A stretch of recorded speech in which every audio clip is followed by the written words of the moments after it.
Yes, good afternoon. Welcome once again to the special edition of Elections and COVID-19 Watch here on Kaicho Radio. It's a wet day today out there, but things are going on. One day after Independence Day, the 54th Independence Anniversary of Guyana, we back to work. At least we are here in the media at Kaicho Radio, Kaicho News. And I want to say a good day to you wherever you are across Guyana. I hope that you're having a better day, that you look forward, you raise your head and look to the skies, and we have hope, we have life. And I want to say good day to you down across our coastline in the hinterlands, wherever you are. A good day to my Guyanese people, and of course, all the scores of persons joining us here from across the Caribbean, tuning into not only Facebook, Kaicho Radio on Facebook, but of course on our YouTube page that you've been logging on to. We have a YouTube page now, Kaicho Radio. I think it is, Kevin. Yes. So you could get onto us there and you could watch us. And good day to you, New Yorkers, Guyanese in New York. We want to say good day to you, Toronto, Guyanese people there. And of course, we have people who would have been joining us from London, the UK, and right across the Caribbean here, Suriname, Brazil. A good day to you. Well, it has been a very packed day yesterday, although it was a holiday for people. There was that elections in Suriname. Suriname, they suspended the counting as of yesterday because people were feeling a little tired. We paying very close attention because it looks as if there's going to be some developments. It looks as if the incumbent president, Desi Bouterse, he's not too very happy with the fact that he may not have gotten the majority. He would have lost, I think, based on initial indications, from 26 seats to 16. And this from unofficial figures coming out. The opposition is saying that they would have had the majority so far, although not the 50% that is needed. However, it's not over yet for the incumbent Desi, as he's very well known, the president. Although he has a conviction in Europe hanging over his head, the drug conviction, he is set likely, based on what would have transpired in the past, to be returned to the presidency.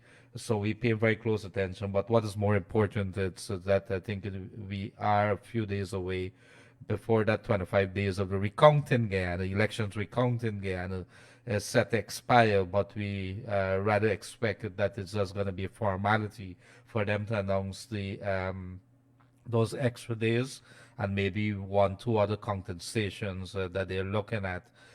We have to, we hoping to have that finished by next week, at least of our officials in Guyana Elections Commission there, who is overseeing the recount, who's overseeing the recount at the Artichon Convention Center to make some decisions within the next couple hours. So let's see what happens. We are going to be paying very close attention to that. In the meantime, over in Brazil, the Rupununi businesses urge that the Brazil borders be closed for another 3 months. That is because they're saying that the border is so wide that they're unable, the authorities are going to be unable to control what is happening. And indeed, it's been happening. The Brazilian miners have been coming over to Guyana to head toward Marudi Mountains, and there are many indigenous peoples, villages in the Rupununi who've been complaining of the miners going through, breaking down, or sorry, bypassing barricades without paying much attention to their authority, and therefore they are at risk from the COVID-19. So we must pay attention to that because we know the hinterlands, especially region 7, 8, 9, 1, they're at risk right now. There are indications that things are happening with COVID-19 infections in there, and because of the or how you say, the uncontrolled regulation that's taking place in those mining areas, there is attention being paid, and there's deep worry there. I see my co-host, Dr. Yog Mahadeo, is there. Yog, I must tell you that last evening we would have had Mr. James Mitchell, the former PM, Prime Minister there of the St. Vincent and Grenadines. And let me tell you, if you've missed it, you should be looking at that interview. What a history lesson it was. And I will be looking at it again tonight. It's just about an hour and a half. But what he would have said there, I indicated to the PM that he should be by writing a book, and he's indicated that he will. But he spoke about it, his engagements dated back to the 1980s with former President of Guyana, Desmond Hoyt. He spoke about his engagements with Chedi Jagan. Of course, he would have spoken about this elections here, where Guyana should be. But I'm going to leave it to my co-host, Dr. Yog Mahadeo. One of the things that really stuck out at us, it might sound a little funny, but he was serious, very, very serious. Dead fingers can't write, Yog. And so we head straight over to you. Dr. Yog Mahadeo, welcome onto the show. How are you doing, sir? Oh, thank you. Good afternoon, and good afternoon to one and all. Indeed, last night was an educational, inspirational, and yet entertaining evening. The gentleman was very witty in his presentation, yet very educational. And indeed, he made some very profound statements. For example, now many people know of an intervention by Sat Maharaj of Trinidad Yes. on behalf of Desmond Hyde. That is history, Leonard. And in my discussions with the gentleman, he is full of a lot of interesting histories. Now, here are a couple other things. You mentioned one there. The gentleman, Sir James, was quite open. He said, look, dead fingers can't write. You can say all you want, and all that you say is like an English lesson, right? So he said this country needs to dissect the English lesson from the pure math. Mm-hmm. And the math is where the numbers matter.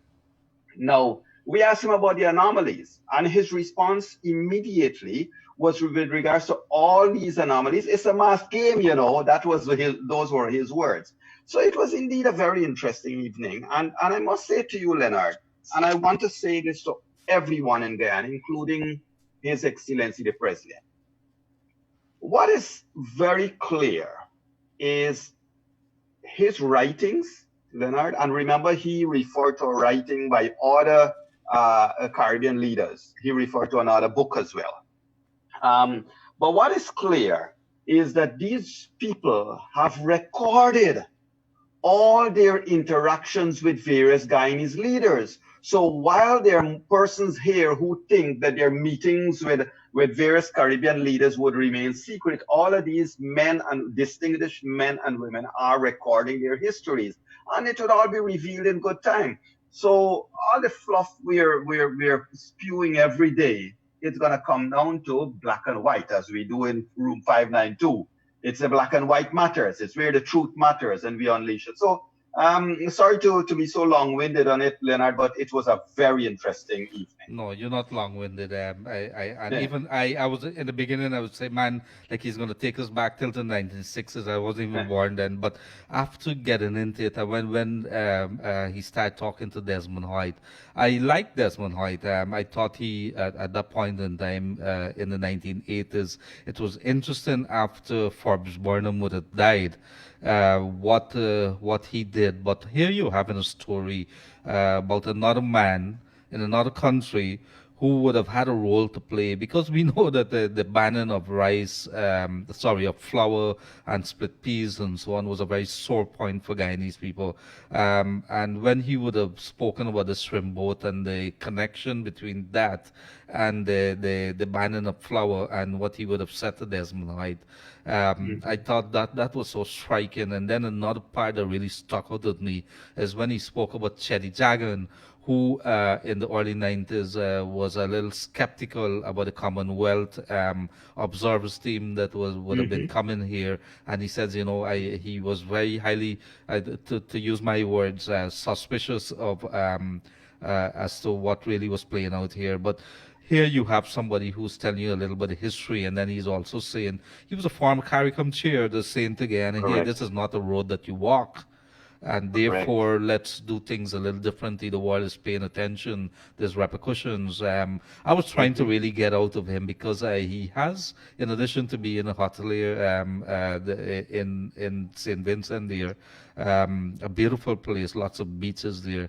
He also he has a lot of experience when it comes to agriculture, and I was really trying to get from him, draw from him.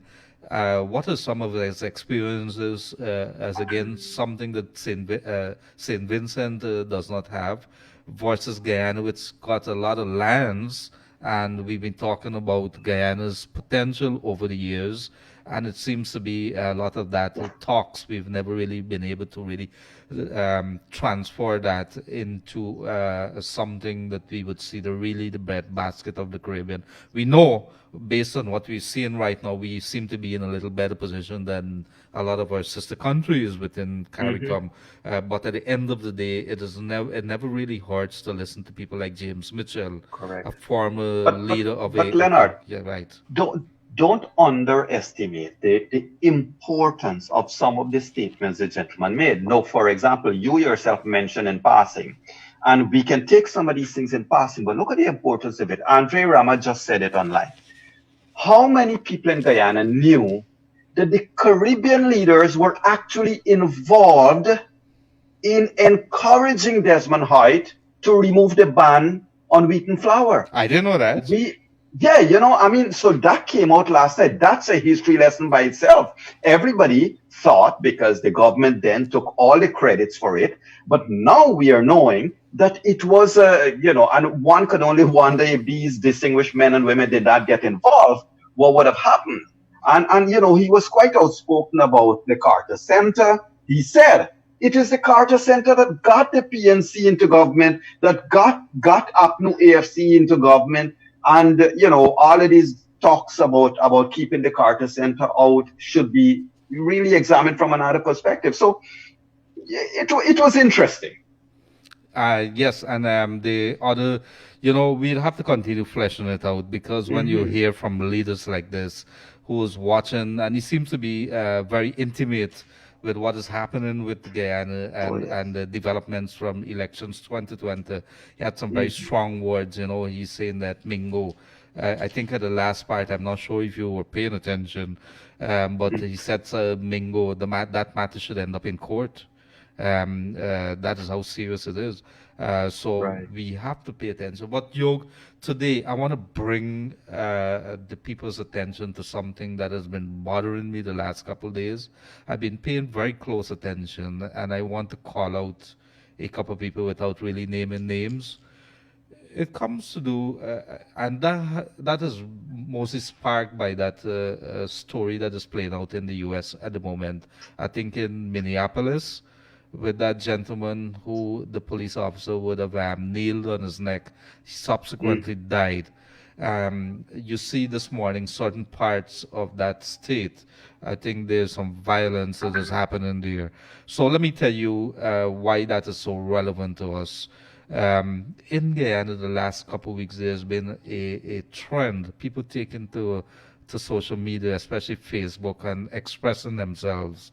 There's nothing wrong with expressing yourselves. Well, let's do it in a very respectful manner, in a respectful tone. Even in our discussions here that we have on radio, people coming on and cursing out each other, and we've been making attempts to block them. We have indeed taken a lot of actions with regards to doing that. That is because there can be no tolerance for any kind of racial inclinations like that.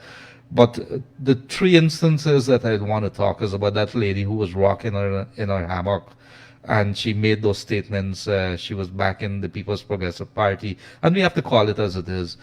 She did subsequently, after that, apologize, but the ERC, the Ethnic Relations Commission, said it is investigating. I saw another one from a gentleman about what he termed the Bok people, which I found was a real major turn off. That is unbelievable that in this day and age, when we know what is so wrong, that you should not even be thinking of it, much less uttering it, whether it's in written form or whatever. And about burning the bridges and why they did not vote for the coalition.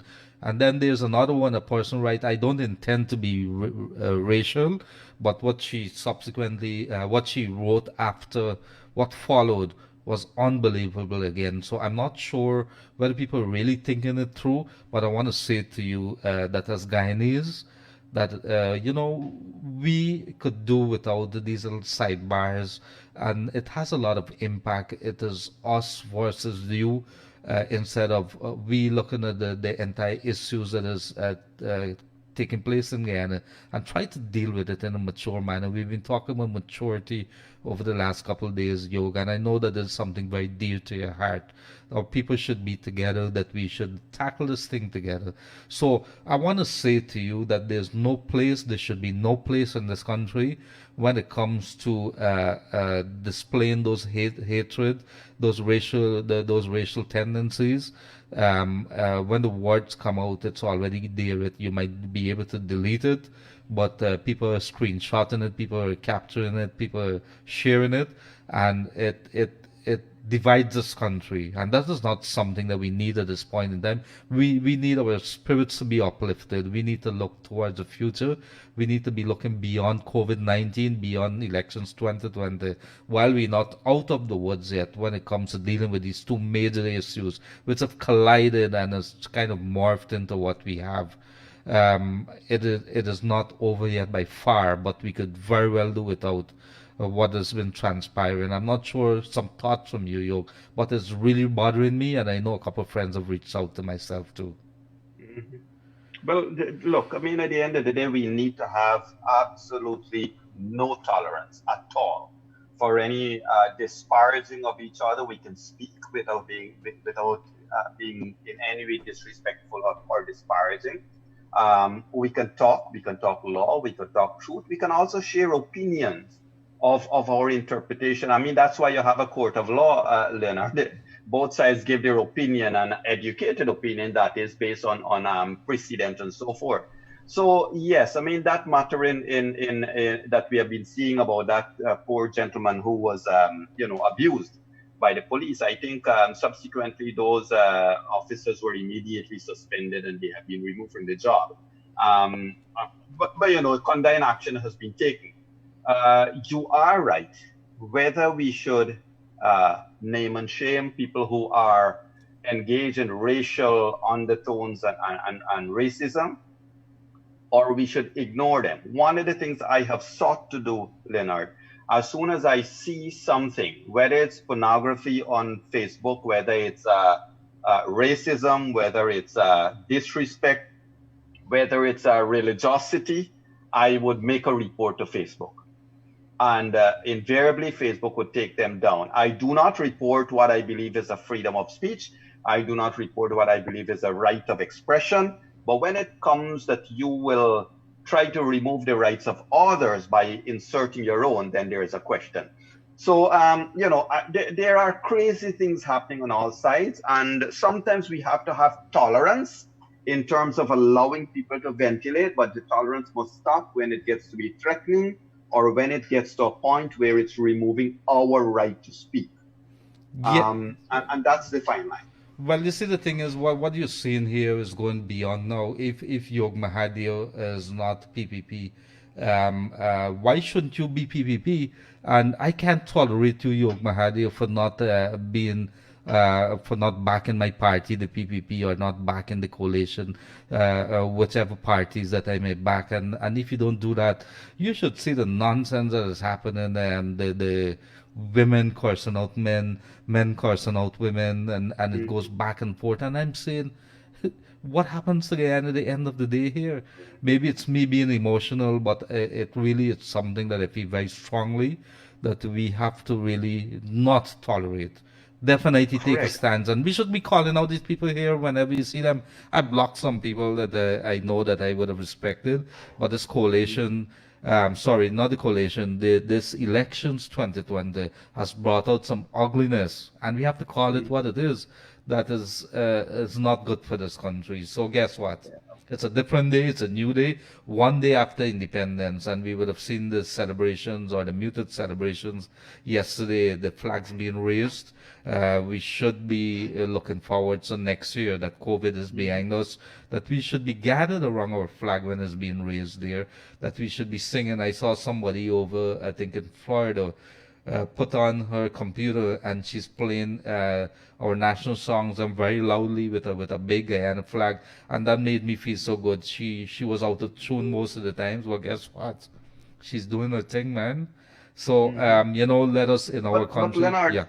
if I may, just to appeal to brothers and sisters, look, one of the reasons why we need to show tolerance is that there are always going to be people who are waiting for you to react.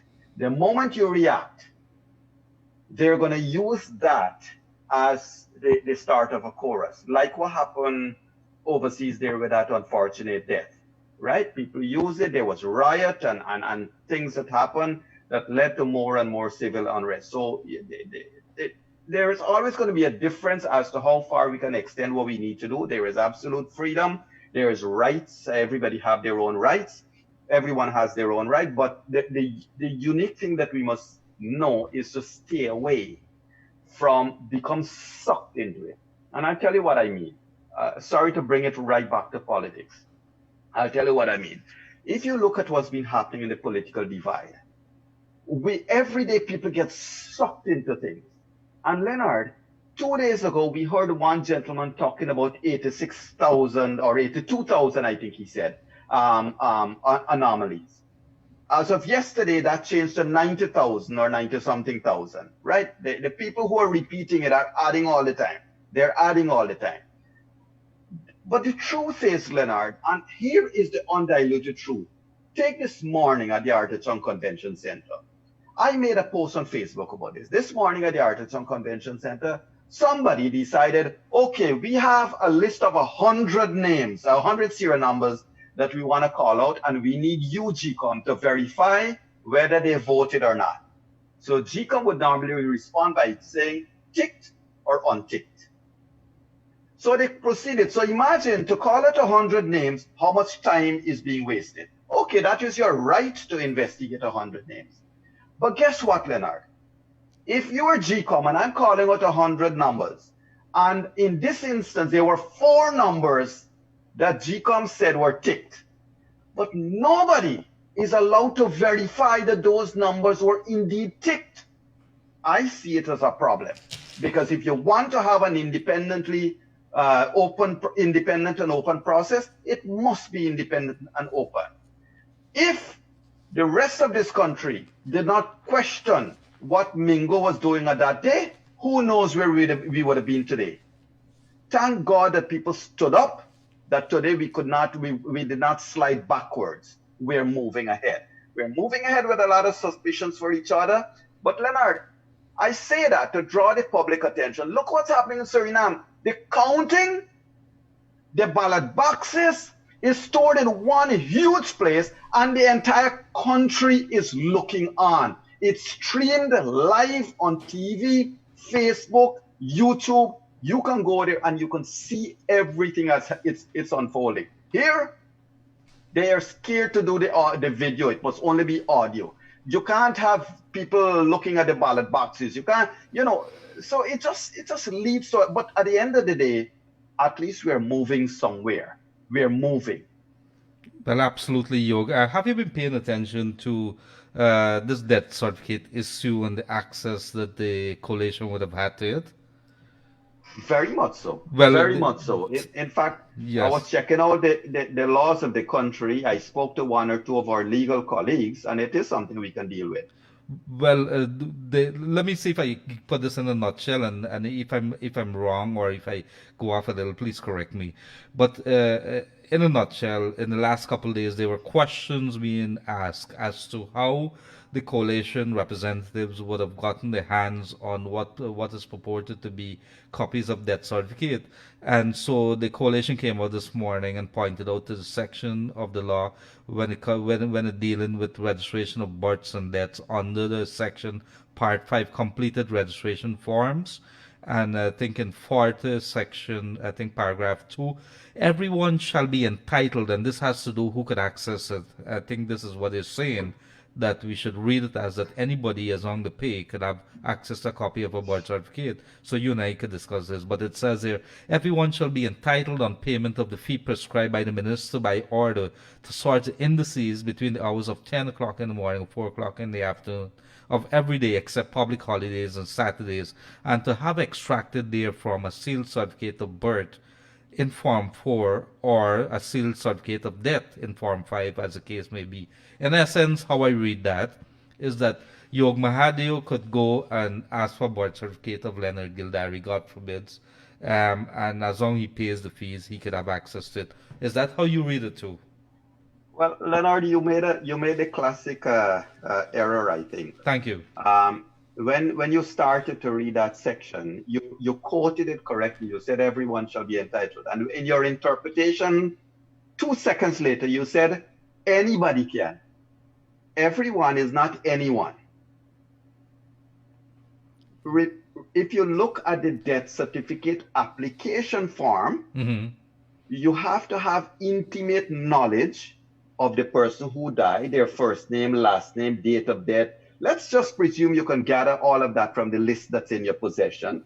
You have to get a place of death. You have to have number, street, ward, town, year of birth, cause of death, all of that. You have to fill out this application form, right? Well, this form has to be filled out. So the fact that some people seem to have the intimate knowledge of everybody else is a matter of concern I would have. However, I think we should put it to a litmus test.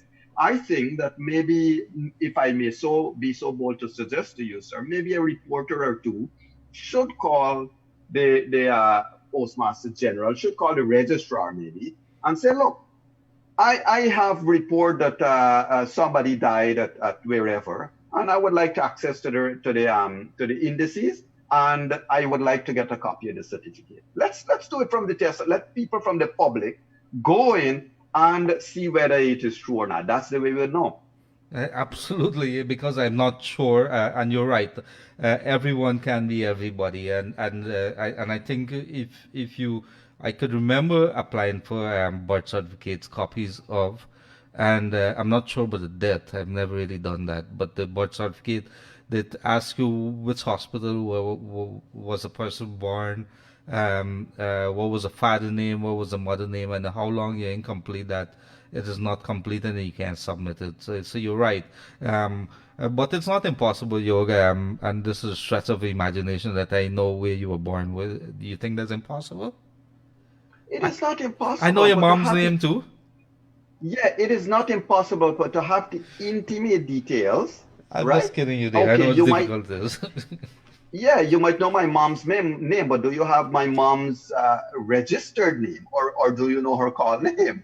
Right? No, there is another dimension to this, Leonard. Remember, a lot of Guyanese have relatives overseas. A lot of Guyanese are processing whatever they're processing on a daily or weekly or whatever basis. And when you were saying to the embassies and you were saying to the rest of the world that, look, anybody can go and access anybody's birth certificate and anybody's death certificate, it opens a lot of question for suspicion. Yes, absolutely. So, Yog, there's an interesting story. I'm looking at Kaito News here today. Has to do with Granger says not afraid of the media.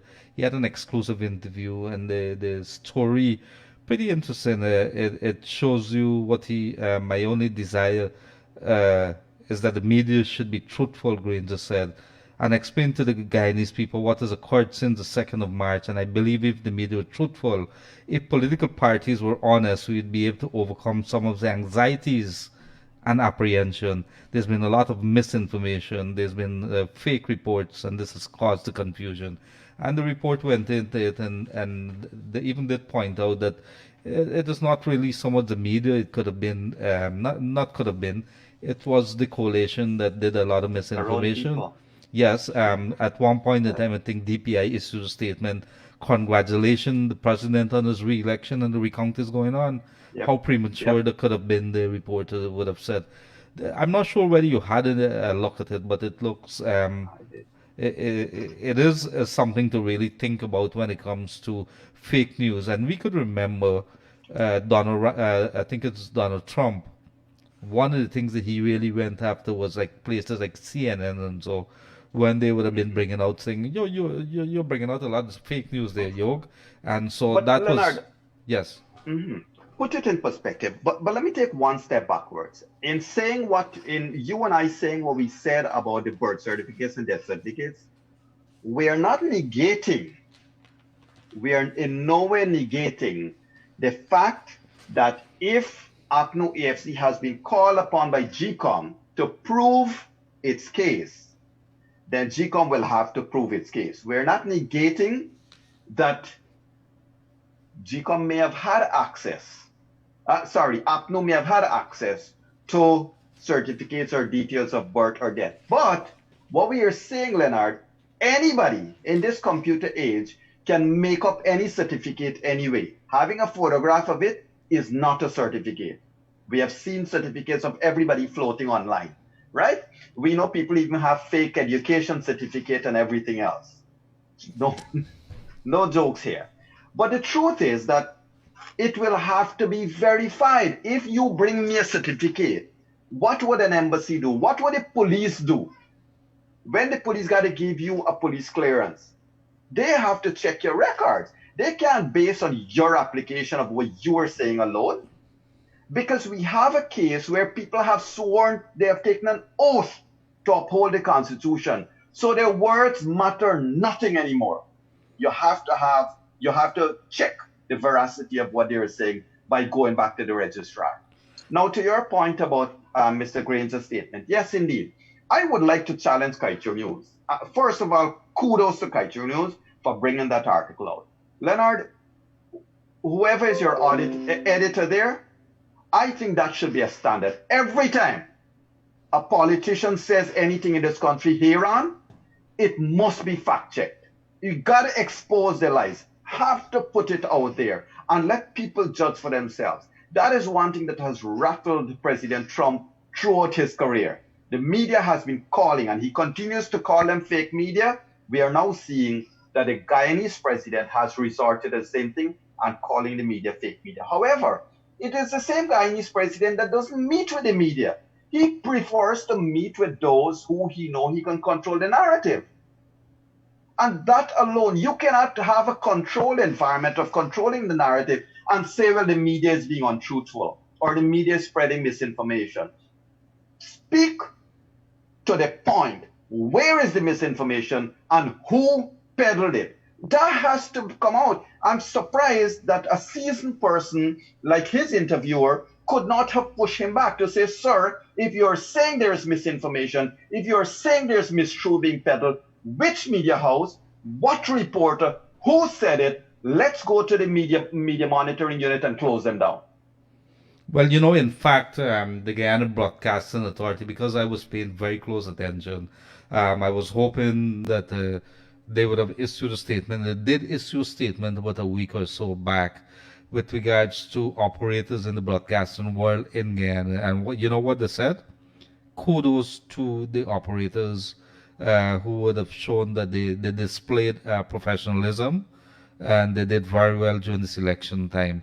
I think even you look at what we would have been doing here, I've consistently, and I can't speak on behalf of yourself, I think you're quite capable of that, we have been meeting out to the opposite side, both sides of the divide here, and I'm talking about the coalition and the PPP, and of course we've been bringing them.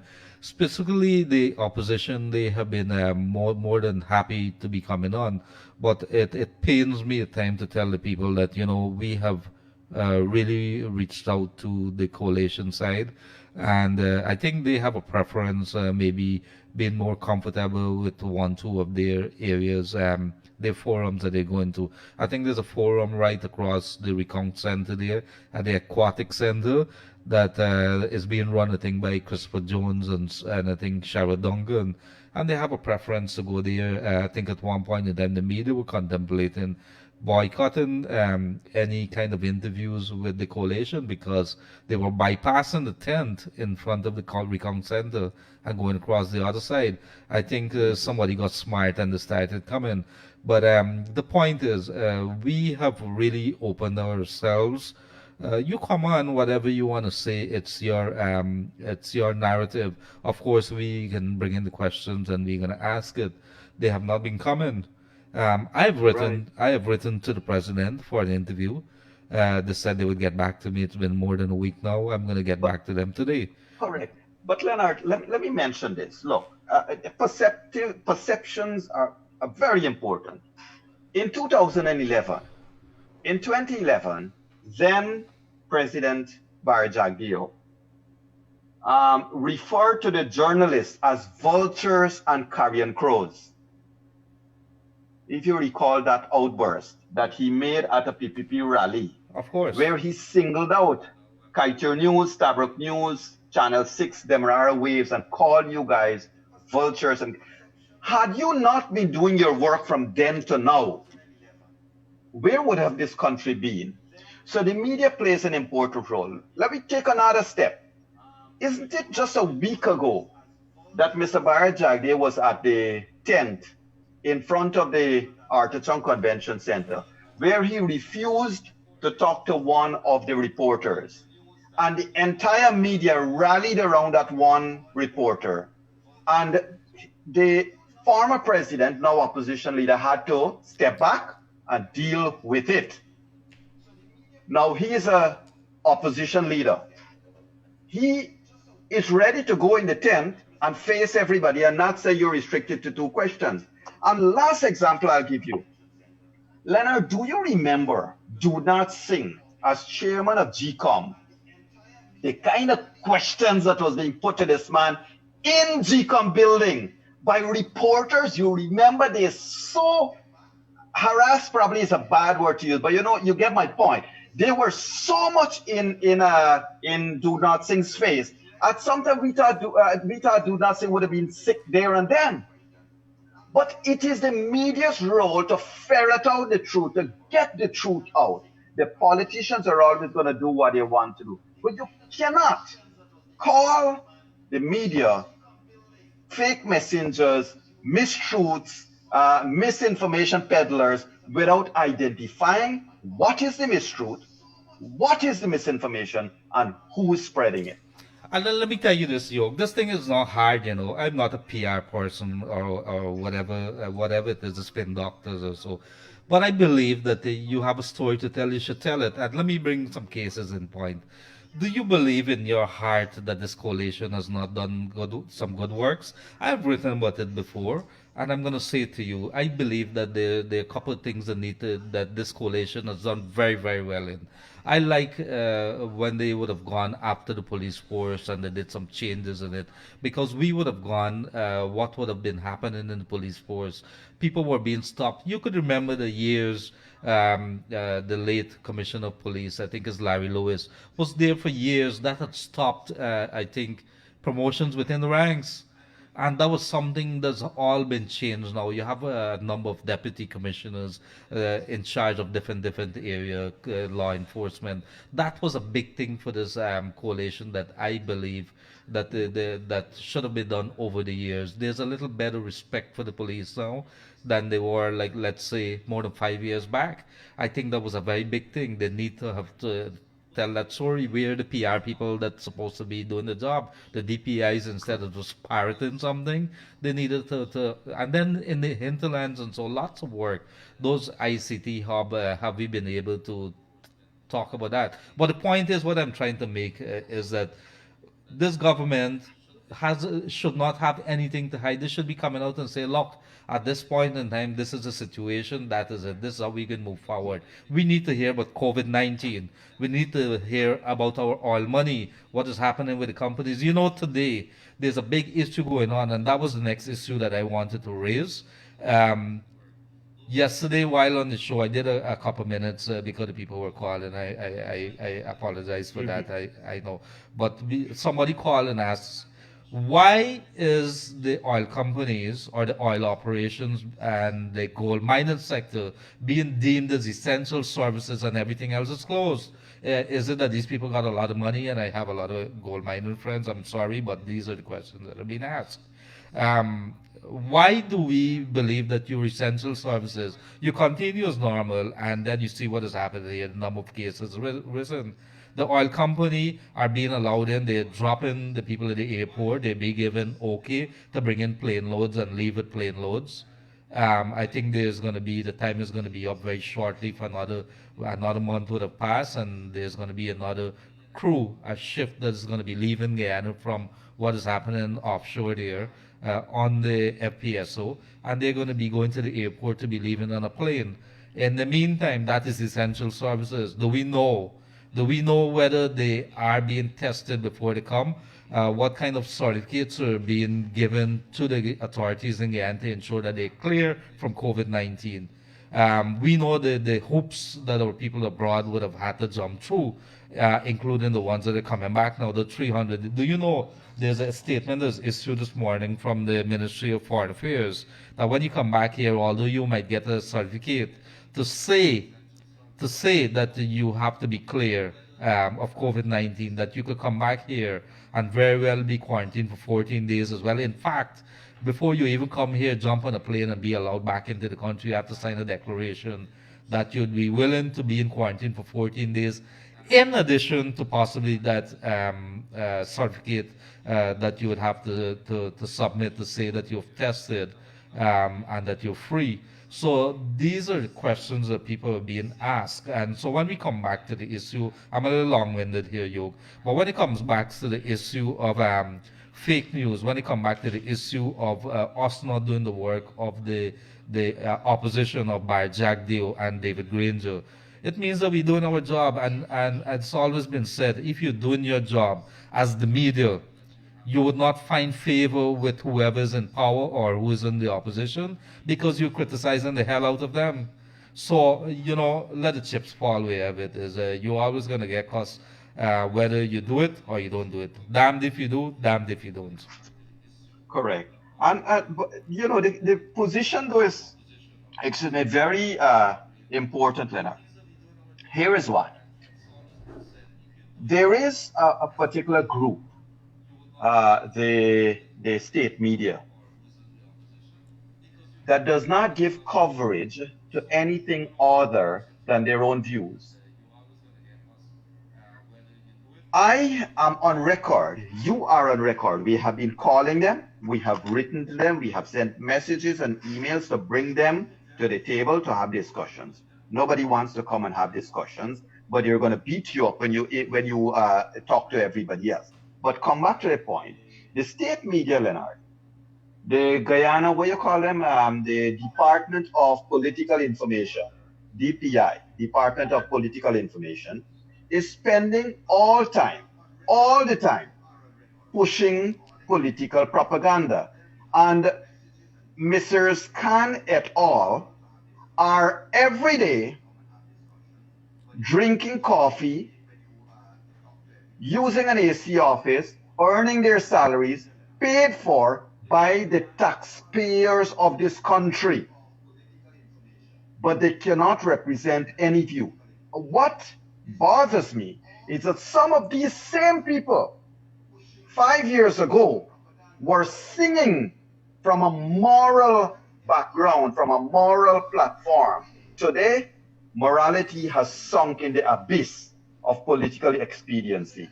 Today, we are seeing political opportunism at its best. And Mr. Granger, sir, you should really call out the state media for the kind of headlines and the kind of lies that is being peddled every day on the state media. Who are you trying to fool? And this is why, Leonard, 5 years ago, it is the same people who used to criticize PPP for abusing state media. How different is it today? And they don't want to accept that the people are fed up with them and voted them out of office. Well, and it seems as if things go very in full circle. I could remember the criticisms that would have been coming on against the state media. NCN and what you have now, the Department of Public Information. And here you say political information. Yeah. But here the thing, yo. We cannot, as a people of Guyana, continue to allow our politicians. We don't care. I don't care. I mean, whoever's sitting in there, whoever's president. I should not, as a media, as somebody who's independent thinking. I don't care who's sitting in the Shift Channel Paul Drive office there. What I do care about is that you're in there, that there are laws to be followed, that we have questions about policies, and we're going to continue to ask them. And therefore, if you're controlling the public purse, and the public purse is responsible for places, paying places like NCN, and the DPI, Department of Public Information, and you spewing out that it happened under the PPP, it's happening under the coalition. Is this something we want? Why can't we have any kind of reforms which allow these organizations? And I could bring you right back full circle again to the ministers that are operating in the ministry versus the permanent secretaries. Who's really in charge of the ministry? Is it the ministers or is it the permanent secretary? And when it comes to the day-to-day running of it, the minister should have no say in which contract going to anybody. Guess what is happening right now? You want to talk about it? You and I can talk about it. Going back to the days of the PPP, they decide. They send the people who are analyzing, assessing the tenders, our representative for the minister's office. That should never be. It's happening up to today. So guess what? We're not changing the system because the system works for us. Come forward 5 years now, later in 2020, it is happening again. The shoes is on the other foot. Going forward 5 years from now in 2025, it's going to continue happening, Yog. Yeah, and Leonard, look, the truth is that if you recall, I see one of our viewers just reminded us. If you recall, in 2011, in 2015, 2013, sorry, if you recall, the APNO AFC struck down the budgets of NCN to $1 because of the nonsense that was being peddled out of NCN and Chronicle then. Did we vote you into power for you to go do the same thing that your predecessors did? And this is what people have been fed up with. You can't 5 years ago, and when you ask the ministers, you know what their excuse is? I've spoken to 2 or 3 of them. Their excuse is, being in government is different from being in opposition. When you're in opposition, you see something else. So something is really wrong with the picture. Can't you be man enough then to come out to the public and say, we were wrong to criticize the PPP in 2013 and 2014 because we are very happy with what they did then and we're happy doing it now. What is the difference between GINA and the Department of Political Information? Nothing. Well, let me tell you what's the difference. If you have money, Yog Mahadeo, and you have it in your wallet, and if you run in a business that does not belong to you, that belong to the state, I think they believe that they could treat whatever they have as a state as their personal bank account. That's one. Two, if it's not your money and you're not responsible, you don't have that, you never probably had any business background, and you go in there, you don't know how hard taxpayers have to work before they remit those money via their employers to GRA. And so you take that money and you don't have any responsibility the way that it's spent. And so when you give money and you waste it and allow GINA and NCN, and this goes to both the People's Progressive Party and the coalition, whether you are APNU or whether you are AFC, the reality has to be that when we put leaders in there, and I'm getting very upset thinking about it, that the fact that let me just divert a little here.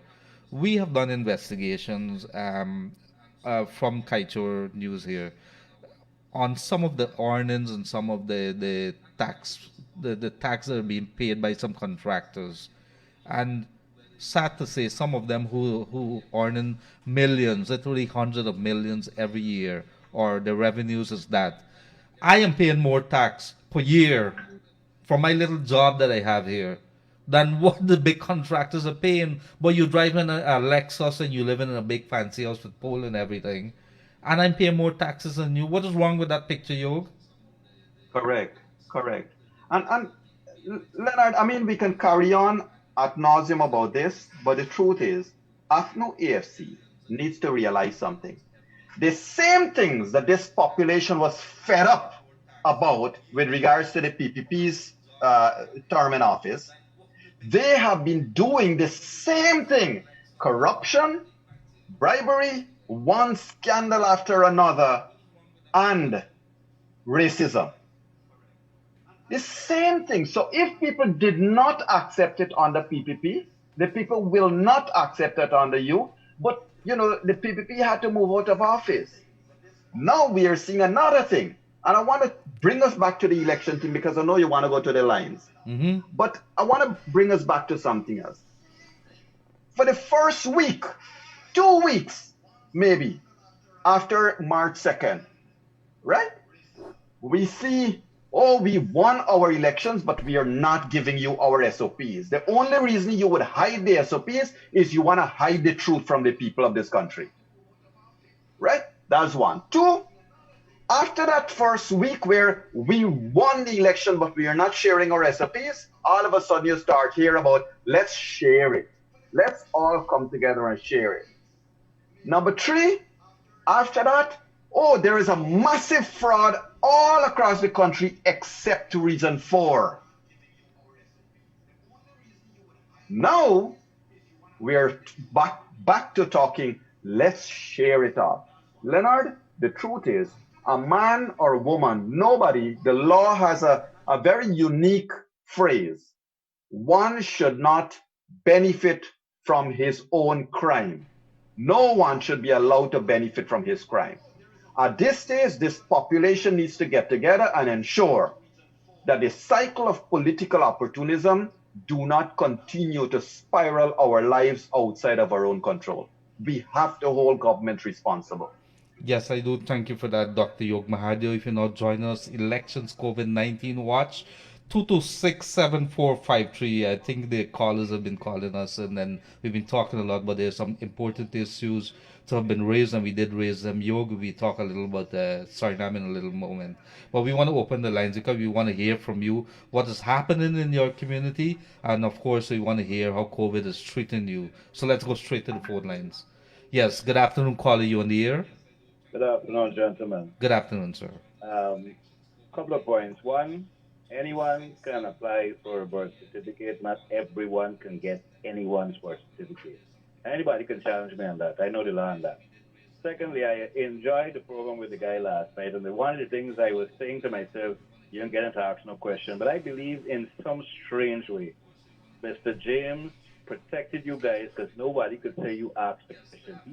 Said everything that he said that you could not have asked a question. If anybody has any dispute, they can dispute it with him. And that was lovely. As it relates to your yesterday program where Dr. Yog was missing, one of the things I gathered from a phone call, those people were going back and forth, is something that we should notice. That the problem in Guyana, the problem with our Guyanese people is that we keep seeing things from our perspective, meaning whether you're a party or a race. And until we can get past seeing wrong as wrong and right as right, I have done something years ago and I've stopped doing it now. I don't care how you sound, where you come from, not because we're saying the same thing means we have the same motivation. And a lot of people who called something wrong yesterday, it is not wrong today, and that is foolishness for me. Wrong is wrong. When the other government did what it did with the state media, it is wrong. When it's happening now, it is wrong. So the best thing for me to do, and that's why I like Mr. Freddie Kitoon, it is my opinion, this is where I stand. I'm not joining a crowd, because a lot of people in the crowd you may think is dancing to the same tune that you're dancing it. Each person have a different motivation, and the wrong changes when their people are in power, and this is a sickness of our country. And until we can solve that and fix that, no matter what anybody talk about GCOM and the politicians, because if we don't change it, we will never, ever achieve our full potential. We may be able to survive better than any Caribbean country, but we are still way, way below our potential that this country has and its people's right to live. Most of the people in this country don't have money to stay 3 months locked up, 1 month locked up. I'm not talking about the rich and the politicians. And that should not be in this country. With the wealth that this country has been given out over the years, people should be able to stay home 3 months and have money to do that. But the fact is, we still get people paying people $2,000 and $1,500, $1,200 a day. And that tells you they could only live day to day. Thank you very much. I'll listen to your comments after. Thank you very much, there, and I think you're right on spot there with regards to the last point there, Yog. Um, I've been hearing a lot of stories about people being really underpaid, below the minimum wage, and so on. And sometimes, Skytower Radio, while we might not be able to say some things on air, we're still being monitored by the Guyana Broadcasting Authority, and we have to be very responsible in what we say here. If you have something that you want to send to us, we have a WhatsApp number 62222. Just send us some comments there, and we shall look into it. Yog, I'm not sure if you want to address the call on any of these issues he has raised, but Well, the caller is right. I mean, sometimes there are two things with regard to Sir James that sometimes, I mean, when you speak to some of these distinguished Caribbean personalities, the way you learn, and I have learned this, quite a number of years ago, like the way you learn is to give them the floor. And so indeed, and with Sir James, in our discussion before he would have agreed to come on to the discussion room, I did say to him, Sir James, look, let's talk about the history. Let's put the history in perspective, and we are going to give you all the time you need to get your discussions through, and then we're gonna ask you some questions. So I think it was an evening worthwhile spending with him. I must tell you too, Leonard, with regards to the callers, he said, I wouldn't even attempt to paraphrase what he said. He was absolutely spot on with regards to the death certificate. Absolutely spot on. Well said, caller. yes, yoga. I think so. What it last night was a history lesson for myself. I'm not sure about anybody else. Some of the things that gentleman said, Mr. James Mitchell, former Prime Minister of Saint Vincent and the Grenadines, would have said to us is something that is totally new. And so, let me tell you, Yog. Sometimes you're right. We have to sit and listen and flesh it out. So I thank you very much for that. I think there's a caller online. We go straight to the call. Yes, good afternoon, caller. You on air? Yes, Good afternoon, sir. good afternoon. Go ahead. To the last caller, I appreciate what he said. He said the right thing. And I think it's time that you actually said, I think it's time for Guyanese to stand up, all race. Stand up and stop this nonsense. So now the election, just a few days in front of we, behind us. And Suriname could start putting out the numbers or whatsoever, who win and who lose. Why we as a nation, 54 years of independence, still continue with this nonsense? I think it's time we should stop, sir. I think it's time we got to hold the bull by its horn. All Guyanese should come out and stand up. It is too long. It is too long. It can get into 3 months. It can carry it into 3 months and we haven't get the results. No, Mr. Harmon, I had a lot of respect for Mr. Harmon, but now I want to tell you I have no respect for Mr. Harmon. I never heard yet 83,000 economies, people vote without vote in any country who dead. Those one, then two, and now hearing about fake ballot papers. It's who packed the ballot boxes. It's Jacob packed the ballot boxes. It's not the PPP packed the ballot boxes. I will most say yes if the PP was in. If there was any power and and the finance, I might have said yes. But who they're out is who they're in. Who they got the best opportunity and who they're out. Do you understand me? And I think it's time for you to stop this nonsense, man. Look, the children, we getting grandchildren, we getting great grand. We get they're gonna come up and live. I come up in dead sats and prostitutes, whatever they call it. I come up in it. I'm 60 years of age and I grew up in the nonsense. My grandchildren must come up in. We got to stop it, sir. We got to hold the bull by its horn. It got Christopher Jones and the other one. Every day is something they're talking. Every day they're finding something. Every day. Then Mr. Granger, I read in the paper today, Mr. Granger talking about the media. We can talk about the media. You got to talk about it's their media, their places. They're spreading the propaganda. They spend a bundle of propaganda. I'm not telling you, I'm not picking up for the PPP, but I'm now the PPP talk nothing out the way. Because if they talk something out the way, I pull them up too. I pull them up. Absolutely. I'm not talking a lot of nonsense. Every day now going, I'm going to say 83, now this morning they say 90 something. So which means before the vote, before the ballots don't count, PPP is up now in everything. Because of the saying that all the giant services, they say over 10,000. Put all the giant services together, it's 10,000. Put all them together, it's 10,000. So which means the giant service and vote. Put all together, it's 10,000. Because I was once a military officer. I was once a military officer. And put the police, the GDF, everything together, it comes to 10,000. So which means none of them are vote.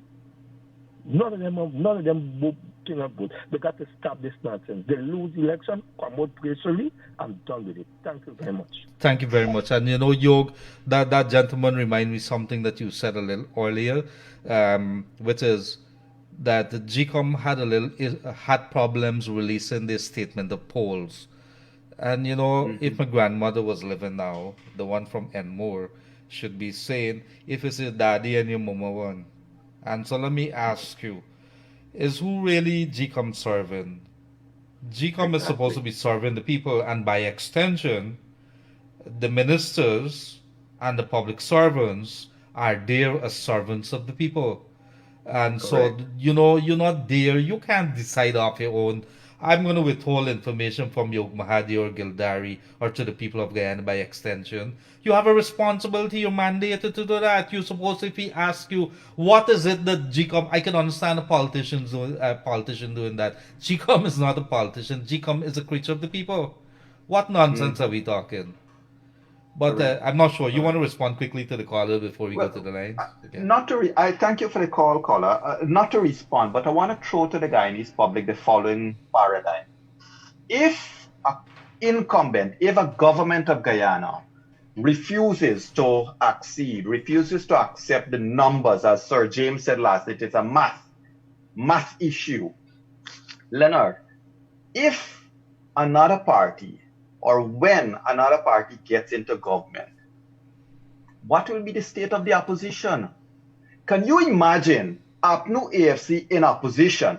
Every time they stand up to oppose a government of Guyana on something, what face will they have? What will happen in this country in 3-4 year time if a government of Guyana starts to do its own thing and don't care about the people and start to tell people only our kind and start to tell people we don't care about you and we don't care about your ballots. We don't care how you vote. We will keep power. That's what people have to think about. That is why it is extremely important that GCOM put to bed a lot of this nonsense. In fact, legal action is being taken against them. Those SOPs are not your personal property. They belong to the people of this country. So the SOPs should be released for everyone to see what has transpired, and the GCOM having those factual SOPs in their hands, Leonard. Mr. Lowenfield has those SOPs in his hand, knew fully well what Mingo was reading was all falsified, and today, 80 days later, they're still recounting? For what? That is a sad state that this country is putting itself, not for today. I can imagine anytime any one of us travel to any country in this world, we're the laughing stock of the world. Well, the tail is wagging the dog. I think we go straight to the phone lines. Yes, good afternoon, caller. You on the air? Hi, good afternoon, sir. Good afternoon. The program. I really, really enjoy the program. Yes, go ahead. Dr. Yog Mahadeo. Sir, thank you so much. You and Leonard, we enjoying the program. We very, very interested program. What my concern is that why is it that every time you speak out, you is a PPP? If Kaitra News expose these illegal thing what this government are doing, is a PPP. the Canadian High Commission speak out, there is a PPP. You can't speak out the truth. You have to side with them. So there's my concern. Every time you speak out against just what they are doing, fraud, election fraud, there's a PPP. Thank you. Thank you very much for that, and let me go straight into it. Yog, I like answering this question. In 2015, we were dubbed as the coalition. In 2020, we dubbed as the PPP. And we continue doing our job to bring to the people of Guyana the other side of the story. So if you accuse us of being one way or the other, I can tell you I don't care who sits in Ship Chandapal Drive, that office here, as long as at the end of the day that you know that you are supposed to be reporting to the people, you are responsible to the people of Guyana. So, Yog, I'm not sure. Leonard, the gentleman who sits at the law has a term for that office. It is called Office of the President, according to the laws of Guyana. The gentleman who occupies the office of the president as the president of this country, Leonard, let's get one thing clear. He is the chief public servant. He is not the Lord Master over all of Guyana. It is the chief public servant. It is the man who should be most at the service of the people, not for the entire population to be at the service of the man. We somehow have gotten things really, really wrong since independence, because the president of this country has always believed like a lord and master. We need to change that. We need to remind the president he's a public servant and he serves the public. He serves at the pleasure, let me repeat, he serves at the pleasure of the public, because every 5 years we could kick them out. Go back to your point, the media will always be harassed. That's one of the accepted roles of the fourth estate. But Leonard, the truth is that you cannot give up and move on. I have seen calls to boycott Kaiju News 10 years ago. I've seen calls to boycott Kaiju News today. What's changed? It's just showing that there has been no change on all this railroad of promising change. So we need to put things in perspective, and I tell you something. If PPP win, or if PPP rigs, or if the PNC wins, or if the PNC rigs, it is at the end of the day the power of the people that will put them or remove them from office, and that power of the people must be respected. Yes, and I do thank you for that. When you go low, I go high. Is that what Michelle Obama Yes, said? sir. Very good. And so we will go high. There's a caller in the ear. Good afternoon, caller. You're in the ear. Good afternoon, Comrade Leonard and Dr. Yog, to both of you gentlemen. Thank you. As a Guyanese, I'm very concerned what is happening in Guyana with COVID-19 and as well with our election process. I think it's a total embarrassment for Guyana. In the whole world is looking at us and watching at us. Suriname has had an election just the end of a few days, and they already are giving out the results and soon to declare who are the winner are. I want to make my contribution to say it has been going on close to 80-something days, will take us to 3 months. On March the 3rd to 4th, you would have heard Mr. Granger, Governor Lawrence, Basil Williams, Joseph Harman, Amna Ali would have claiming that they would have won the election, the APNO AFC. It is simple. We would have seen they were pussyfooting around the place. They were dilly-dally around the place, trying to stop the recount and so forth. Now that you have a recount with a fair and free and transparency, you now suddenly hearing that there people were voting. There were people who migrated and voted. There are all sort of nonsense you gentlemen know. The people at the day of the poll, I worked as a polling agent. They were the APNO representative there. They were the GCOM representative there.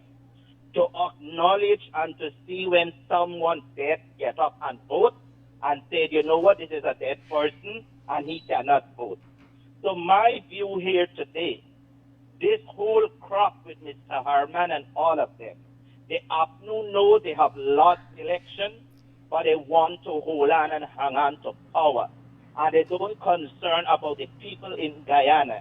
They don't care about the people, Leonard. I am not saying that the PPP was the perfect government in 23 years. They have made some mistakes, and the PPP would have come out clearly and asked the country and apologized to the country for the mistake. But what the APNU have done in the past 5 years, the damages they have bring to this nation and this country, and more worstly for the past 80-something days, we having a recount, and now they are claiming that the election is fraud and the election result is not transparency. I think it is a total disgrace. I think it is a total shame. And Mr. Harman and Mr. Granger and all of them need to act as politicians and man with knowledge, and they need to respect the people's voice in this country, respect the voters of this country, and we trust in God that peace will prevail, togetherness will come about, and they lose the election, and I think it's time for them to accept that and to pack up and to go and let the next government take over this country so we can come back to normalcy and we can deal with COVID-19. Thank you, and God bless us, both of you gentlemen. Thank you very much, dear caller. Yog, I think this gentleman, the point was raised about Suriname elections. There's some developments that's happened in there.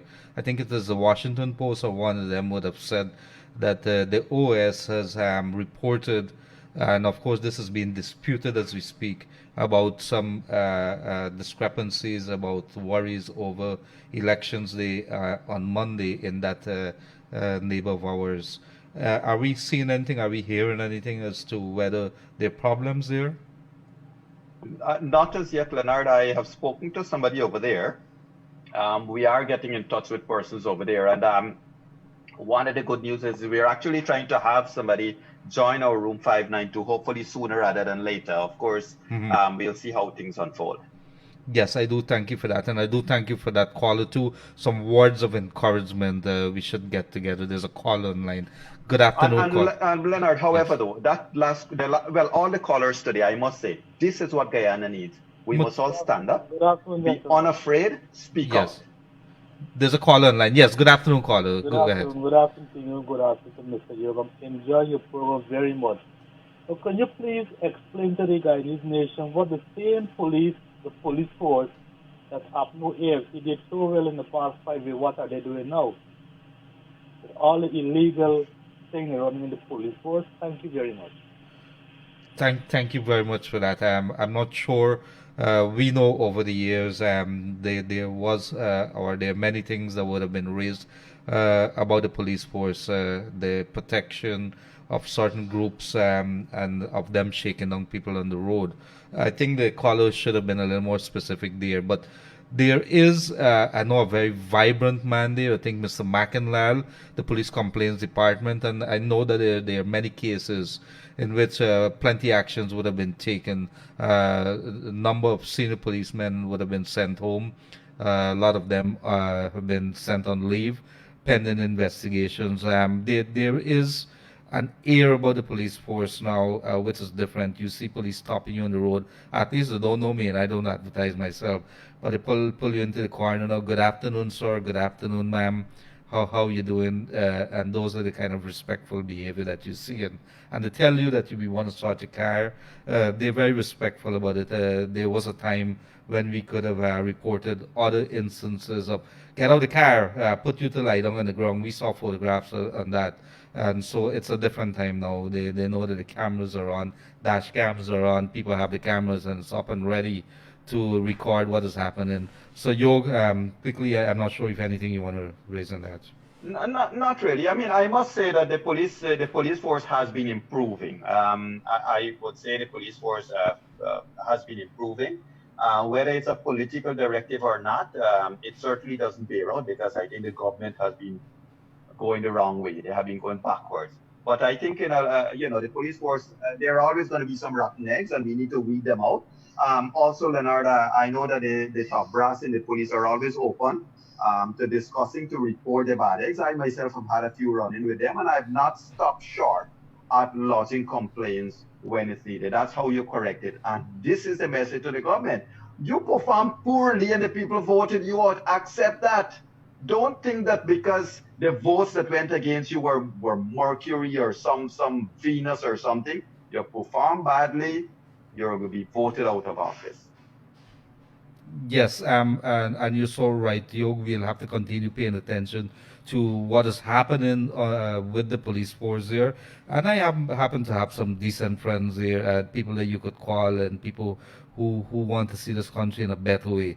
So I would say, and they have been, let me tell you something, Yog, and to the people who don't know, since March the 2nd, the police has been, I think, with what you would call online, or inline, I think it is, inline.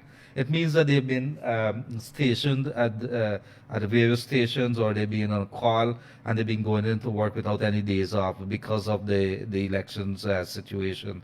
And this is making, what, 3 months? It is unbelievable what some of the policemen would call and tell you about the conditions that they've been under. So I want to say we have been given kudos to our frontline workers in the medical field, the doctors and nurses, the ambulance drivers. We want to say to you, the police too, that we see what you've been doing. We understand the constraints that you've been working under. And a good day to you, gentlemen and ladies. And Guyana is highly appreciative of what you've been doing. So thank you for that. There's a caller online. Caller, good afternoon. You're on the air. Hi, good afternoon, sir. Good afternoon. And chaos, kudos, chaos, everything good work you guys are doing.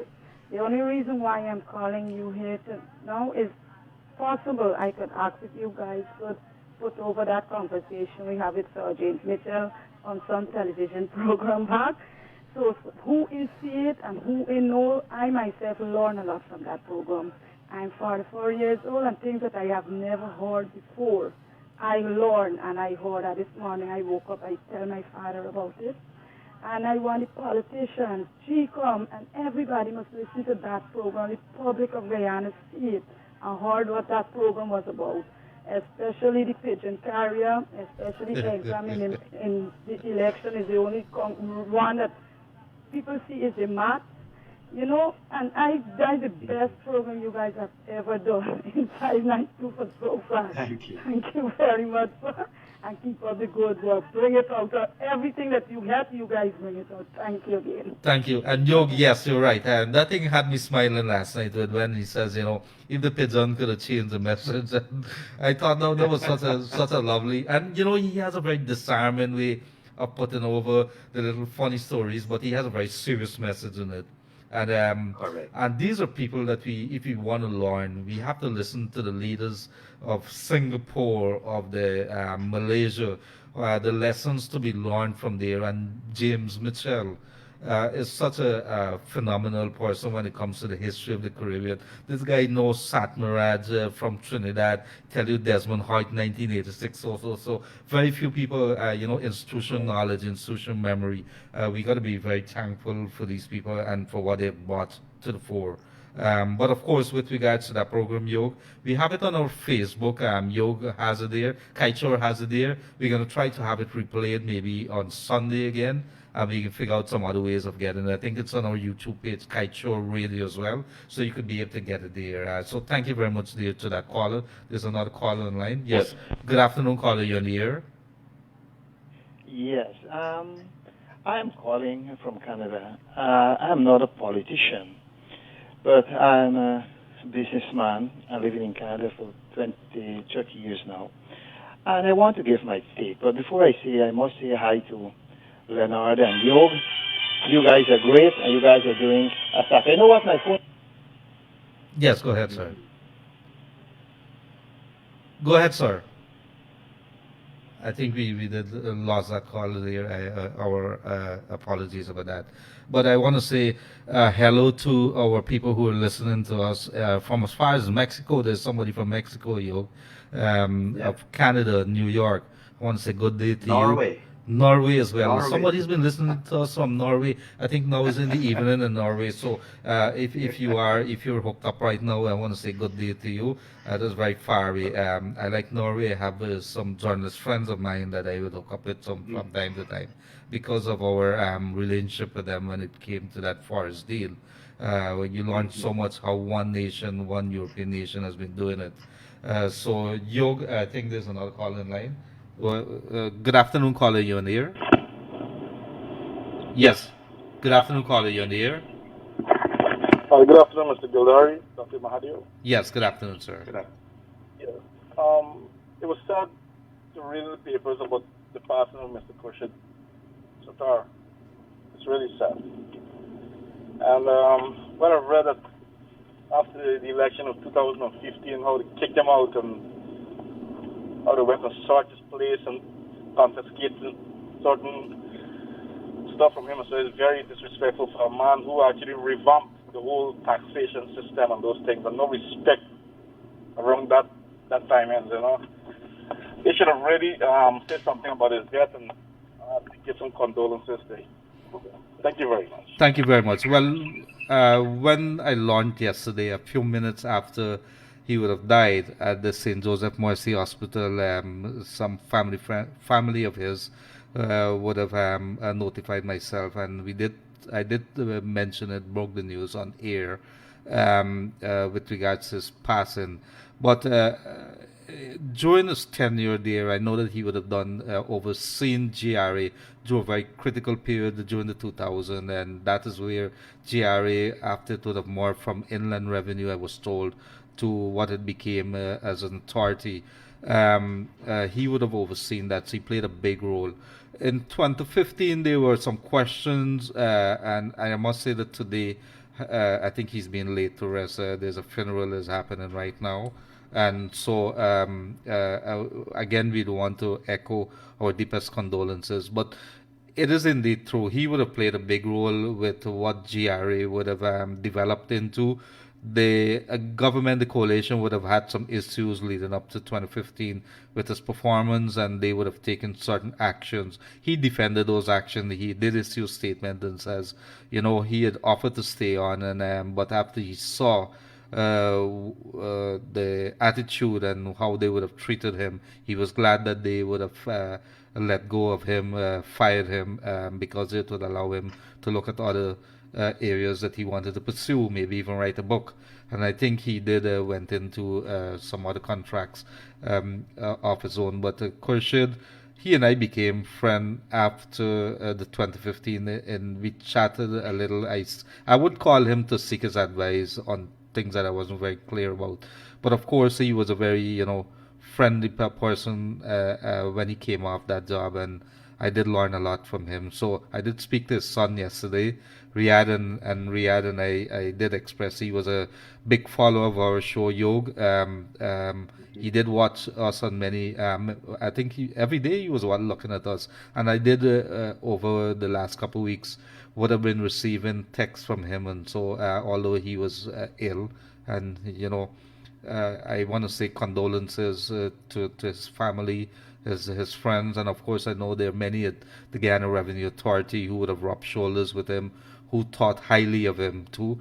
So, whether we like it or not, whether we would agree with the way he ran things or so, at the end of the day, we cannot put aside some of the things that, some of the policies and among other things that he would have introduced, and making the systems of GRA a little stronger, because it was a new entity that would have been introduced. So we can't put aside from that. And I'm not sure if you would have had any shoulders rubbing with him, but a lot, a lot, a lot. Let me say this. I mean, yes, our condolences. I certainly miss the gentleman, and our thoughts and prayers with the family of Mr. Khurshid Sattar, who was passed on. I must say, sometimes politics takes a lot out of us as out of public servants. Mr. Sattar was a distinguished gentleman who did the best he could have done in the role that he was in.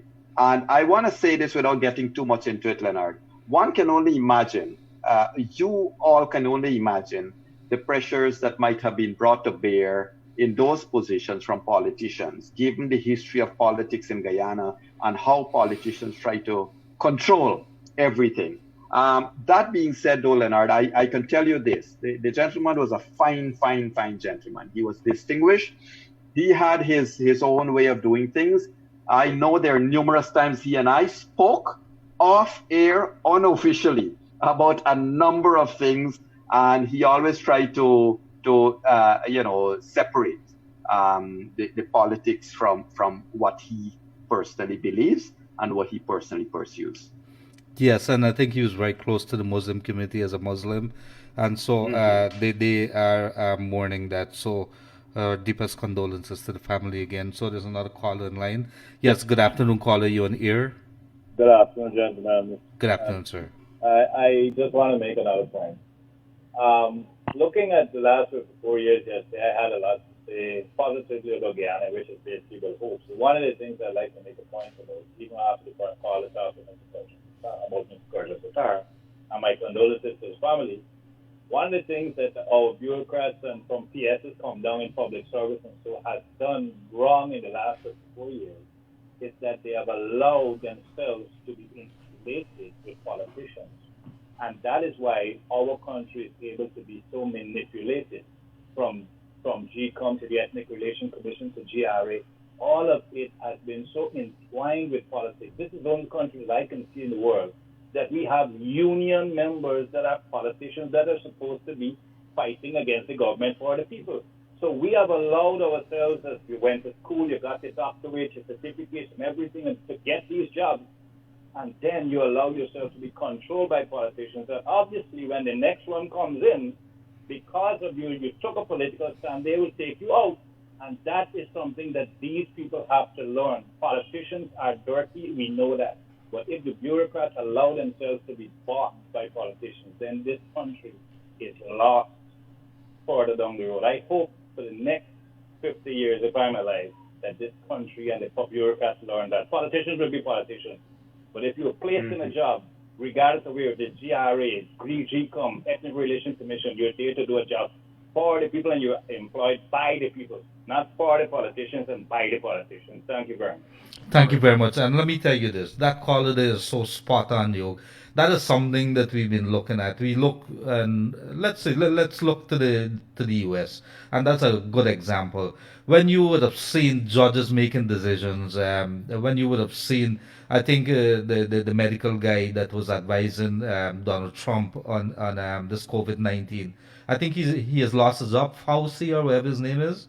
And you would have looked at some of the independent. There has to be a clear separation of powers and any kind of manipulation when it comes to running agency. I can remember speaking to Godfrey Sasha, and he is one of them that would have been making it very clear. And I happen to know instances in which he's told politicians that you can't interfere in my work here or order me to do anything.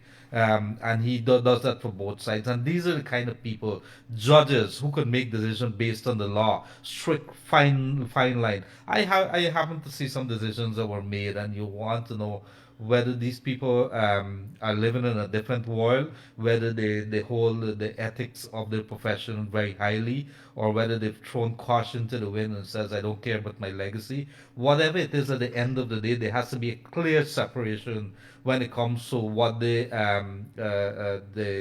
government is doing, what the judicial service is doing. You know, we have to pay attention, and that's something that a conversation as we go down the line, as we become a more mature nation, because it's not if we will become a mature nation, we have to. It is compelling on us to do that. We have oil now, we have to manage our natural resources like gold, our diamond, our bauxite, not like the nonsense that we would have allowed Russell to get away with over the years, taking out all our resources with very little to be left for our people. Why would you take out and we have nothing because you're giving us 300 jobs? What happened to our taxes? Any other country would have been demanding that they have the fair share. So enough is enough. Let's get the show on the road when it comes to maturity, Yog. I'm not sure if you want to say anything about that, but I feel very strongly about it. A fair share. No, I agree with you, and it's spot on again. I think that's the right call. Public servants, and this is why, Leonard, 2 days, 3 days ago, you and I were reminding everyone that the private permanent secretaries were supposed to not be political creatures. They were supposed to be independent professionals that would have undertaken all the work within their offices in times like this. Yet you're finding ministers running these office is from a political standpoint and not a national one. Yes, and you're right. And there's some very decent public servants. So some PSs that I know would stand up and they would fight with the ministers. And I can't, maybe those are stories to be brought out. But there's another caller online. Caller, good afternoon. You're in the air. Yeah, yoga thing, right? Yes, go ahead, sir. I think you know what they should do. They should get a foreign company to run the GCOM now, and then it will be a little more safe. Because these locals, like, they can't do it. Well, that's an interesting take on it. And you have any format how that runs? Any ideas? Well, the foreigners could be more precise with everything and so on. But I hear Jerry was talking good about the chairman, right? So I hope she do the right thing. Jerry was on your program and he was talking about it. And he talked good about the chairman. So I hope she do a good job there, and then we could recommend she for the next election. Well, I don't think they could remove our yoga, and that's something that raised the other day that I don't think we've addressed. We had probably addressed it off here. Any other comments, sir? No, that is all. I just until Jerry talk good about she, and I hope that it prevail. Yes, I do. Thanks yes. a lot. Try to have a nice day. Thank you very much, dear caller. It's a very good point. Yog, I would have heard from the GCOM chair too, because in the mix of all this, she has a role to play. And if criticisms have to come, so be it. But let me tell you something. She would have made it, I think, she would have pointed out that she would have taken decisions to stop in order for elections to happen, that house to house. And they continue with the house out. She says, Gildarie, I think she was right on this program here on elections. And she was telling me, Mr. Gildarie, at the end of the day, I took that conscious decision on my own as chairperson of GCOM to stop the elections, the registration that was ongoing, because it would have gone for several months and we could not contemplate anything like that. So she took some decisions, and I guess we'd have to see how this all plays out. But she has, I think we, like what Mr. Mitchell said last evening, is that we on the recount at the moment, it has to continue. It might take a little time, but he said he had a very big message for the Guyanese people, Yog. Be patient. Be patient. Leonard, I hear you, and we have to be patient. I want to put a different perspective to you, my friend. Yes, sir. Madam Chairman has the right of access to all of those SOPs. Right? Number one. Number two, Madam Chairman has a right of access to all the SORs, Statement of Recounts. Madam Chairman, number three, could now say, we have gone past the 50% mark. Let me see what the figures look like. Does the SOR bear out what's on the SOPs in 99.9% of the case? Yes, let's put a stop to this charade and let's declare an election. We are bleeding money every single day on things that we ought not to be bleeding money on. Those monies we should take to feed the poor and the hungry people in this country. The chairman should stand up and say, bring all the SOPs, bring all the SORs, because the chairman, GCOM, is unfettered by law. Equally, the chairman could say, I'm going to make a declaration. Whatever way she declares, she declares. To the callers, so I want to make that point, Leonard, because a lot of times we forget that she can bring a stop to anything, you know. She could. Now, to the point of that caller, I think, if I'm not mistaken, it's called security of tenure. Yes, the chairman of GCOM has security. In other words, no president can fire the chairman of GCOM, and that's how it ought to be. So the past GCOM chairpersons would have resigned on their own merit, on their own right. And like it or not, you're stuck with Miss Claudette until she decides to say enough of that. Look, I would not want to be negative. I just think that as a judge, the chairperson has had to be advised by various parties in court towards making a judicial decision, right? Here too, I think enough stakeholders need to keep on beating that door and say, Madam Chairperson, here is what can happen. But bottom line, the caller is right. But I would want to stand with Jerry on this one, Leonard. I still, even though all this has happened with the chairman and her reluctance to be more proactive, I still believe that she's being cautiously engaged in the process to ensure that none of the sides could, take her down the rabbit hole, even though the caution itself seems to be going down that way. So bottom line though is I believe, and this is my personal opinion, I know the editorial policy of Kite News may differ. My personal opinion is that GCOM can today decide to put a stop to this charade that is making Guyana the laughing stock of the world. And that is the whole point, isn't it? The separation of power. GCOM has powers, and GCOM, the final say of running elections in Guyana is GCOM. And so there's a lot of powers there. We'd have to continue dealing with those issues every single day, and you have to call them out. And so GCOM, if you're listening to us, people paying attention, and when this is all over and done with, there will be a COI. The people of Guyana expect nothing else, and that is what is going to happen. So there's a caller in here. Good afternoon, caller. You're in the air. I believe that the reason why the framers of the Constitution made the GCOM chair a permanent position is to insulate them from political fears of losing their job if they don't go one way or the other. But I would like to ask Mr. Yog or you, I don't presume one of you knows more than the other. One is a doctor and one is a senior journalist, and you've been around a while. But I'd like to ask how, because I don't really know, even though I made the point, how does a PS get their job? Whether it's something gradually mature or do they get the job by appointment by ministers or so? I'll listen to your comments after the year. Thank you. Thank you very much. Well, let me answer the first point. Yog knows more about me. He has a doctorate. And so I'm just kidding. I think I know a little too. But Yog, it is true. I think the PS, it's a gradual thing. You get promoted within the accounts, the various accounting sector, in the different departments in the public service. And of course, there's qualifications. You must have some accounting background and so on. And until you reach that position, you'd have to understudy. But that it's a very powerful position.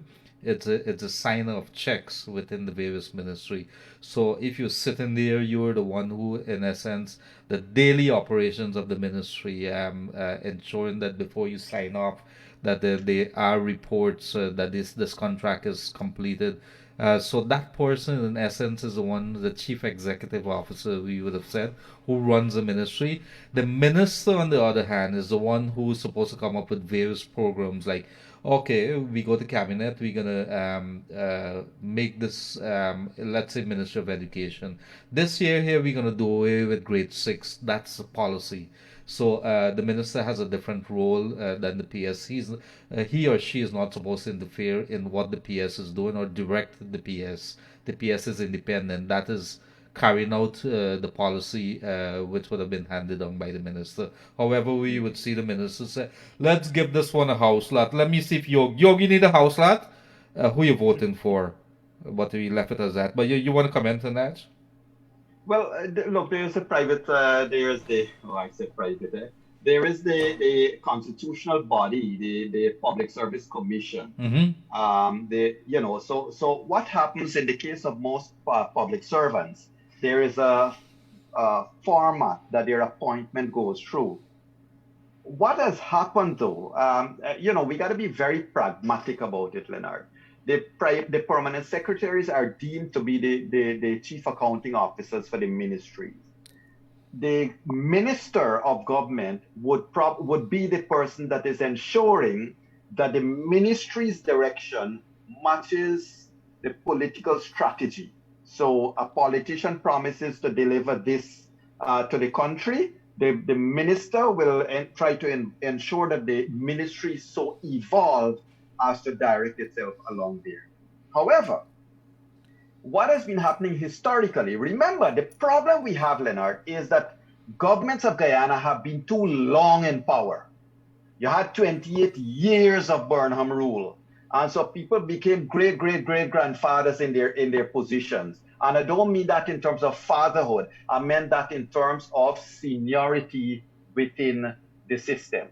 And people, over that length of time, they become politically affiliated too. They're seen on political stages. They're seen campaigning. They're seen in certain places. So a little while back, if you recall, this country became the media, in fact, started to draw people's attention. If you're a permanent secretary, you should not be in a public stage, a rally, a political rally. You should not be engaged in politicking. You recall, and this is a perfect example. You recall when the PPPC was in office, this entire country, including Kaiser News, including APNO and AFC that were in opposition, the entire country was against the fact that the head of the presidential secretariat was on the PPP slate. You can't be on the list and still be the head of the presidential secretariat. You remember that big fight? Yes, of course. And they removed him from the position because they said if it's an or, then he chose to be on the slate. Now what we have Mr. Harman on the PNC slate, on APNU slate. He still holds a position at the ministry. He still heads a political COVID force.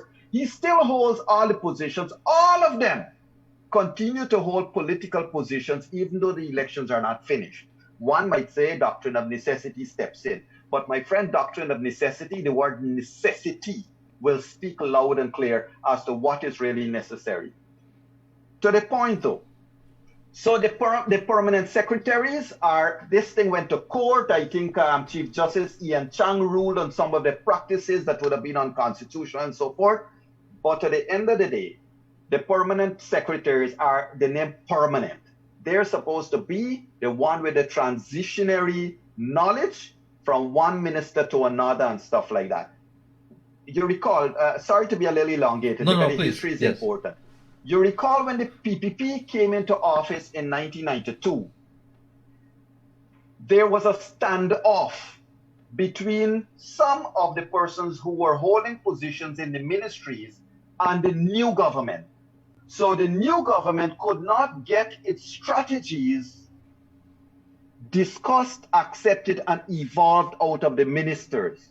So the new government saw that the only way it could move forward is by removing those permanent secretaries and now they were taken to court. You remember what's the gentleman's name who was the head of GRA? All of these people were asked to resign because they were deemed to be politically biased. Mm-hmm. Now, the PPP was in office for 23 years, and when APNO AFC came into office, APNO AFC felt that a lot of these people would not be politically independent of the PPP, having been under their shelter for 23 years. I am not saying it's right or wrong. I am saying that this is one of the unfortunate things that's happened, not just in Guyana, in almost all of the countries of the world. When governments change, a lot of the public servants that ought not to do politicians, they are changed, right? The question is, for a permanent secretary to retain his or her job, she has to show that she is not politically biased. Now, we can call a few. I'm sure there are many good examples around, but it's up to the permanent secretary to show that they could work under any government. The difficulty comes that this government, as the last one, they felt that if you can't sing from their hymn book, you are not loyal and you must go. Now, you see it happening. If an Afro-Guyanese goes on a stage to talk anything anti-PNC, they're deemed to be some kind of slave and some kind of this and house this and all kinds of things you hear.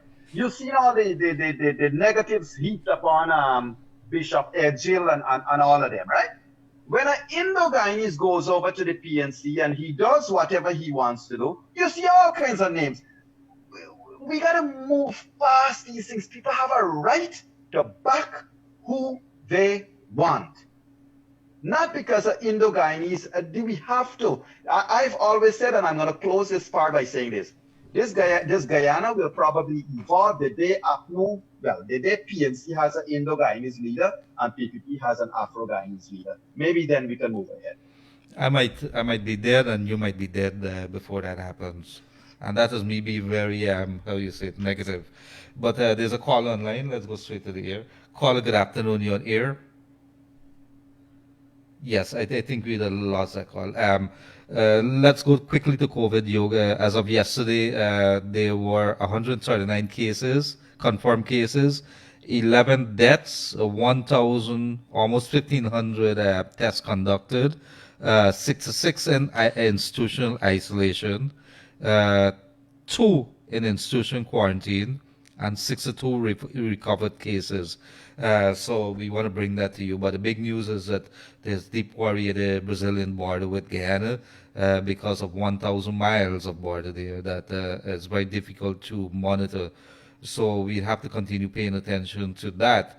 Let's go straight to the line again. Good afternoon, caller, you in the air. Hello, good afternoon, gentlemen. Good afternoon, sir. Larry, Mr. Yog Mahadeo. I'm calling from Bordeaux. I'm calling a concern GPL. For the past 4 months, GPL did not come and read the meter. And they are sending a humongous bill. Due to the COVID, we are not working regularly. And you are sending an estimate bill. Where are we going to get the money to pay? Have you seen a raise in the bill? Yes, the bill used to come, and EPL used to give you a 3-month breakdown for the last 3 months where you're born, or the unit that you're born.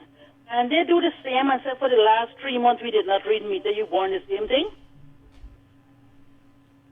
So it has to be estimated.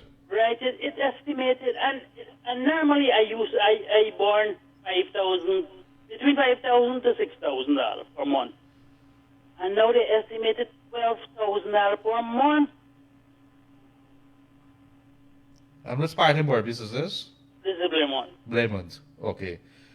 All right, what you could do, 6222222, text us some information to that, 6222222, text us the information on that and we could probably raise it with GPL. Okay. Any other issues, sir? Nothing, none. Everything is okay. We are trying with life, try to cope with the COVID-19, and we are taking precautions. Thank you very much there, sir, and hello to Berbice there, Blairmont, caller from Blairmont there, saying hello. So thank you very much there for calling. Yog, and that's a good point that's being raised. We could look at it 2 ways. If you're staying home, they say you could probably burn a little more electricity because you're not working. However, don't forget that GPL would have announced that VAT is no longer applicable during this time. They're waiving VAT. So I think your electricity bill is supposed to be at the same level. But I can't understand if you're estimating how come what the gentleman is saying that you're going to have a double bill there. I'm not sure. Any thoughts quickly? Well, you and I have spoken about this a week ago. I think we need to invite GPL to be on our program and talk about it because we don't know. I know that I've seen an April bill that has VAT on it. Mm-hmm. So maybe I'm wrong. The VAT was not reduced from April, but obviously everybody needs to know. And we need to know what has GPL been instructed to do with regards to COVID-19? Is it just the VAT? Is there any other discussions being made on behalf of the people of Guyana to reduce, the amount of the bill? After all, GPL is funded by the taxpayers. The CEO of GPL is earning, it's earning taxpayers' money, not just from revenues, Leonard. Mm-hmm. We got to put these things in perspective. GPL is wholly owned by the government of Guyana. Mm-hmm. And they owe a duty to the taxpayers of this country. Well, right. So we'd have to continue. I think they had agreed to do it, but they wanted us to set, I think I'd have to pursue that to get some GPL people and of course GWI folks, executives and otherwise onto our program here, Yog, and so we'll continue to work on that to bring them. So I want to thank you very much if you've joined us, Elections and COVID-19 Watch. Myself, Leonard Gildarie, and Dr. Yog Mahadeo. Yog, this evening we have something that is very important that's happening. Anand Lal, former Attorney General and the candidate for the People's Progressive Party, we're going to have him. And he is pretty straightforward, very eloquent, and whatever he has to say. And so we intend to put him on the pressure at that point in time. What do we expect? Well, yes, certainly tonight will be interesting because we're going to talk to Mr. Anil Nandalal, who, as we know, has been a former Attorney General, but a senior member of the PPPC. One of the perspectives that Anil Nandalal is coming to join us, tonight with is the fact that he is at the Artisan Convention Center day in, day out. He is there, so he's going to tell us what he's seeing. We're going to ask him about these anomalies. We're certainly going to ask him to interpret that, whether anyone and everyone could get a death certificate. So it should be interesting tonight. Leonard, I just want to take a minute to say this. To our viewers and listeners out there, we do plan an exciting couple of days from Room 592. Leonard and I we have gotten together a number of interesting paradigms. Tomorrow, Leonard, you recall Sir James said it's all a math game. Mm-hmm. It's all a math game, this entire election. So tomorrow, guess what? Let's do the math. So in Room 592, ladies and gentlemen, we are going to dissect the math game. And we're going to have Mr. Ramesh Prasad, who's an observer. We're going to have Mr. Shaz Ali, and we're going to have Mr. Delon Moffett to join us in Room 592 tomorrow to dissect the mathematics. All of these numbers that are thrown at us every day, what does it come down to? If you're talking about 4 ticks of 1 or 2 boxes per day, what does it amount to at the end of the day? So we have some exciting times ahead, and on Friday, Leonard, you and I will be talking to 3 persons that represent 3 different sections of the society. We're going to bring on a religious leader, we'll bring on a businessman, and we'll bring on a gentleman from the diaspora to talk to us about how they are viewing this election and how it's affecting them and their supporters and people across the country. So we have a packed 3 days coming up ahead. Thank you very much, dear Dr. Yog Mahadeo. Quickly, our time has come to an end, and I want to say thank you for joining us. It has been some interesting discussion. I think yoga as the days tick by, I think more and more I'm becoming a little more comfortable. Not a radio man, and yourself seem very comfortable in this public area, but I still am trying to learn the ropes. But I want to say that it has been very interesting. I've learned a lot, especially last night. Mr. James Mitchell, former PM of St. Vincent and the Grenadine, giving his take on elections 2020 in Guyana and some other things with regards to the history of Guyana that he would have played a role in. So I want to say thank you very much. You can get that on our Kaicho Radio Facebook page and, of course, Kaicho Radio YouTube account. And so thank you very much, myself, Leonard Gildarie, Dr. Yog Mahadeo, for joining us in elections and COVID-19 Watch. Do have a pleasant rest of the day until this evening, 7:30 sharp, and Anand Lal on the program, and that's going to be hot.